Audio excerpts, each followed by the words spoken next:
I really admire work of James Turrell. He's not a typical architect like a Louis Kahn or Frank Lloyd Wright, but he works with perception of space, which is something I'm very interested in. He uses light, whether it's artificial light or natural light, to change the feeling of the space. So he does these outdoor spaces that you sit in, and there's a canopy over your head and a hole in the top of it, and it kind of brings the color of the sky down and encloses spaces with something that's not really tangible, some more immateriality in architecture.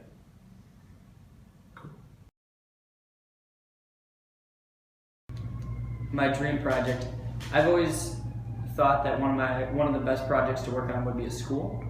There's a lot of different interactions that you have in a school that you don't have in other places. So you have anything from places where people sit and learn to places where people are moving, and it goes from very few people at some points and then a lot of people, and you have to design towards both of those, and you have to kind of really study the way the space both helps the interaction of people and helps the education of people as well, and how it inspires the people inside of the school.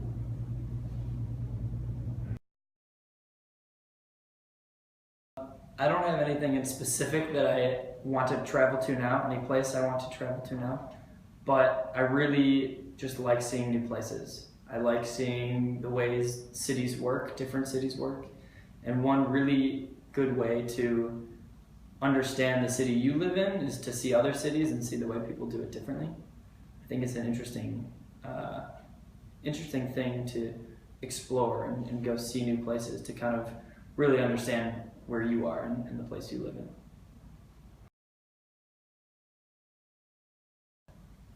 I don't have one specific space, but I really enjoy coming across unique spaces that are hidden away from the general public. So places like in Harold Washington Library, they have an atrium on the top floor, which when you're walking through a library that's enclosed and there's a lot of, the ceilings aren't very high, there's not a lot of kind of open space besides walking through books, then you walk on the top floor and you see this grand space that it makes you feel dramatically different than the rest of the building. So something like that, or Union Station is a great place to walk in, and you walk into the Great Hall and you kind of just stop and feel something different.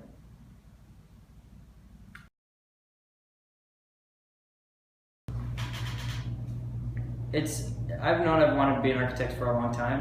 When I was younger, I used to doodle all the time when I was in school, and for whatever reason, I don't know why, I was drawn towards drawing buildings. So when everyone else was drawing cartoons, I was like drawing a little house and things like that. So when I started high school, my high school had some architecture classes, and I see that there's a class you can play on computers all day and build models with your hands and draw. So I thought I'd give it a try, and I had some pretty great teachers in high school, so it pushed me towards doing architecture, and I've liked it ever since.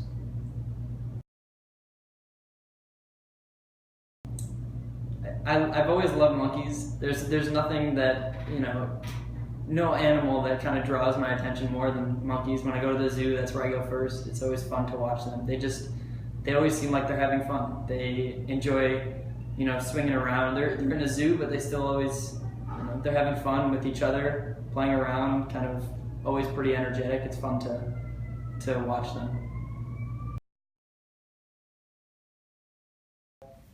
I haven't fully decided kind of what direction I want to go in right now. I really enjoy doing research into different parts of architecture that I came across in grad school, and things like the way people perceive space and the way light changes your perception of space. Something I think that is interesting that could be fun to explore and research in kind of a separate, maybe teaching or research-based part of my career.